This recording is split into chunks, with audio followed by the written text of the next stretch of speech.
Assalamualaikum and hello all. Welcome back to another video of Close Up for Form 3. In this video, we are going to look at Lesson 12, Reading and Oil for Life, page 18 and 19. This lesson is the continuation of Lesson 11, where we have looked at question D, F, G. So make sure you have watched the video of Lesson 11 before you continue watching this video. If you haven't watched that video, I will put the link in the description below. Pada video kali ini, kita akan lihat pelajaran ke-12, pemahaman ataupun membaca, and Oil for Life. Pelajaran kali ini adalah sambungan kepada pelajaran ke-11, di mana kita telah lihat soalan D, F, G. Jadi, pastikan anda telah tonton video pelajaran ke-11 dahulu sebelum anda sambung dengan video ini. Jika anda belum tonton video tersebut, boleh klik pautan yang telah saya letak bahagian description di bawah. Jika sudah, mari kita teruskan dengan pelajaran ke-12. Let us look at lesson 12. Okay, unit 2, food. Reading. Question A. How much do you know about olives? Berapa banyak yang anda tahu tentang zaitun? Do the quiz and find out. Jawab kuis berikut untuk mengetahuinya. 1. People have been growing olive trees for... Manusia telah menanam pokok zaitun sejak A. 2000 years, 2000 tahun. B. 4000 years, 4000 tahun. C. 6000 years, 6000 tahun. 2. Which country produces the most olive oil in the world? Negara manakah yang mengeluarkan minyak zaitun yang paling banyak di dunia ini? A. Spain, Spanyol. B. Italy, Itali. C. Tunisia. 3. People used to use olive oil to... Manusia pernah gunakan minyak zaitun untuk A. Attack people, menyerang manusia. B. Make cleaning products, membuat produk pembersihan ataupun produk pencucian. C. Preserve food, mengawet makanan. 4. We now know exactly why olive oil is good because of... Kita kini tahu dengan jelas mengapa minyak zaitun berguna kerana A. Olive growers, petani zaitun. B. Ancient traditions, tradisi purba ataupun dulu kala. C. Modern science, sains moden. Jadi bulatkan jawapan yang betul. Circle the correct answer. Let's look at B. Quickly read the text and check your answers to the quiz. Baca teks yang diberikan dan semak jawapan kuis anda. Okey, teks tu kita dah lihat dalam video yang lepas. Jadi boleh rujuk video yang lepas, pelajaran ke-11. Ataupun jika anda ada buku teks close up, lihat muka surat 18 dan 19. We have covered the text in the last video of close up lesson 11. So you can refer to that video, or if you have the close up textbook, you can refer to the text on page 18 and 19. Now let's look at question C. Since question C is related to question E, I just put them together like this so that it'll be easier for you to look at them both. Jadi soalan C ni dia berkait rapat dengan soalan E, jadi saya edit gambar macam ni supaya senang kamu nak rujuk kedua-dua soalan tu. Okay, C. Read the incomplete sentence below. Baca ayat-ayat yang tidak lengkap di bawah. Then, look at each gap carefully. Kemudian, lihat dengan teliti ruang-ruang kosong tersebut. What type of word do you need for each gap? Apa jenis perkataan yang perlu kamu guna untuk setiap ruang kosong tersebut? Jadi, apa maksud type of word di sini? Jenis perkataan tu maksudnya apa? Word type yang dimaksudkan tu adalah word class. Macam dalam bahasa Melayu, kita ada golongan kata. Terdapat 4 golongan kata yang utama dalam bahasa Melayu, iaitu kata nama, kata kerja, kata adjektif ataupun kata sifat, dan kata tugas. Yang ni yang utamalah. Ada lagi lah pecahan-pecahan kecil bagi golongan kata ni. Contohnya, kata tugas tu kalau tak silap saya ada 16 lagi pecahan. Saya bagi 3 contoh sajalah. Samalah dengan bahasa Inggeris. Dalam bahasa Inggeris ada juga golongan kata ni.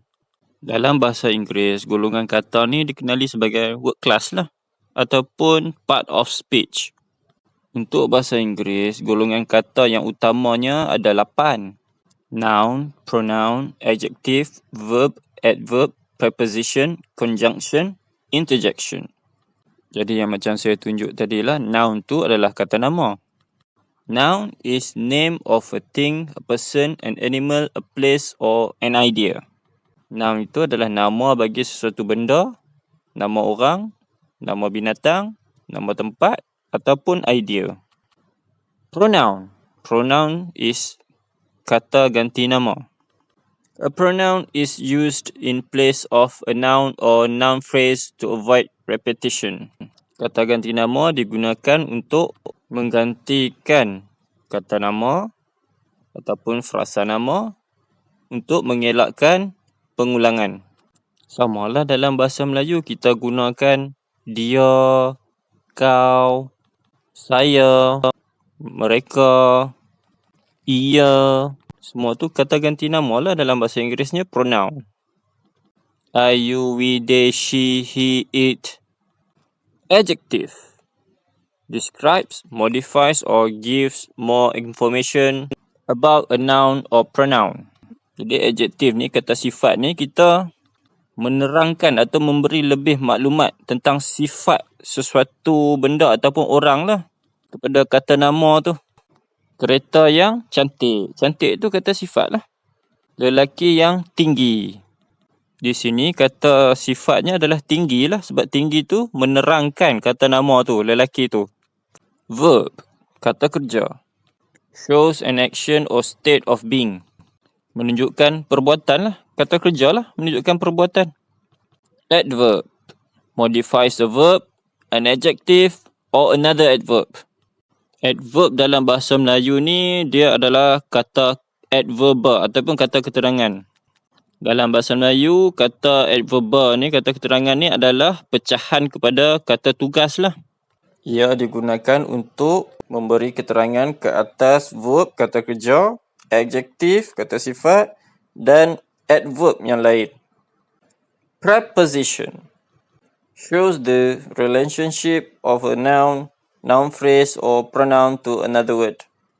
Preposition ni dalam bahasa Melayu lebih kurang sama dengan kata sendi nama lah. Digunakan untuk menunjukkan perkaitan antara kata nama, frasa nama dan juga kata ganti nama dengan perkataan yang lain. Conjunction joins two words, ideas, phrases together and shows how they are connected. Jadi conjunction ni dalam bahasa Melayu kata hubung lah. Menghubungkan perkataan dengan perkataan, ayat dengan ayat, frasa dengan frasa. Lastly, interjection. A word or phrase that expresses a strong emotion. Dalam bahasa Melayu, interjection ni adalah kata seru lah. Digunakan untuk menunjukkan emosi ataupun perasaan.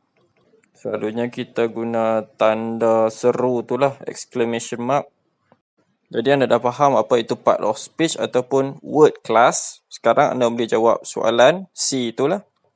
Jadi untuk soalan C ni, bila dia cakap, what type of words do you need for each gap?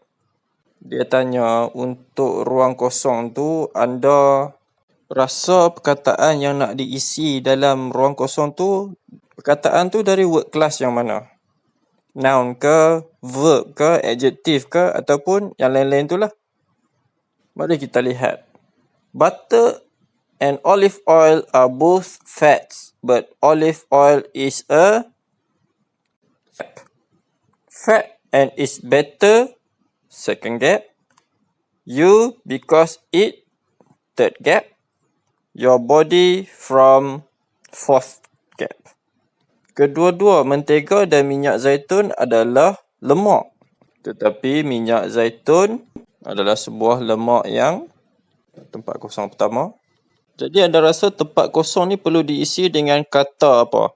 Kata nama, kata kerja, kata adverb. Okey, kita sambung. Dan ia lebih baik, tempat kosong kedua, anda kerana ia, tempat kosong ketiga, badan anda daripada tempat kosong keempat. Jadi kalau anda rasa satu tu noun ke verb ke, kamu tulislah noun contohnya. Dua tu adjective contohnya. Now let's look at E. Choose the correct words to complete the sentence in exercise C. Pilih perkataan yang betul untuk melengkapkan ayat di latihan C. Sekarang ni baru kamu isi perkataan tu. Yang C tadi kamu tak isi lagi perkataan apa. Kamu cuma beritahu type of word dia. Jenis perkataan tu ataupun word class dia. Tapi soalan E ni barulah kamu pilih perkataan yang kamu rasa betul. 1. Lunch. Makan tengah hari. Good. Baik. Unhealthy. Tidak sihat. Old. Lama. Jadi pilihlah yang mana yang kamu rasa perkataan yang betul yang nak isi dalam ruang 01 tu. Kita lihat 2 pula. 2. Eat. Makan. On. Di atas.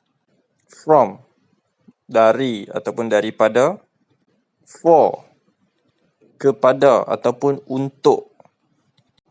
3. Makes. Menjadikan. Likes. Menyukai. Protects. Melindungi. Healthy. Sihat. 4. Fat. Lemak. Thin. Kurus. Infection. Jangkitan. Sleep. Tidur. Jadi cuba jawablah C tu. Mudah saja saya rasa. Okay, for closure of this lesson, let's look at the idea focus. Maybe you can do this activity in pair. Sebagai penutup pelajaran kita kali ini, kita lihat idea focus. Anda boleh lakukan aktiviti ini secara berpasangan.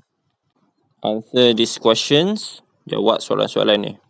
Kamu tanya pasangan kamu tu, kemudian dia jawab semua soalan tu. Lepas tu tukar pula peranan, kamu pula yang jawab, dia yang tanya kamu. First question. Is your country famous for a particular type of food? Adakah negara anda terkenal dengan jenis makanan tertentu? Do you enjoy it? Awak sukakannya tak? Why? Mengapa? Why not? Mengapa tidak? Do you prefer to eat at a restaurant or at home? Why? Kamu lebih suka makan di restoran ataupun di rumah? Mengapa? Would you rather eat a salad or vegetables with your main meal of the day? Why or why not? Awak lebih suka makan salad ataupun sayuran bersama hidangan utama anda untuk hari itu?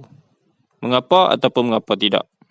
Okay, you can try to answer these questions. Boleh cuba jawab soalan ni. That's it for this lesson. Hope we can meet again in another video of Close Up for Form 3. All the best. Setakat itu saja untuk pelajaran kali ini. Selamat menjawab soalan-soalan. Jumpa lagi di video yang lain untuk kita sama-sama lihat close up untuk tingkatan 3. Selamat menjawab. Jumpa lagi. Terima kasih. Thank you.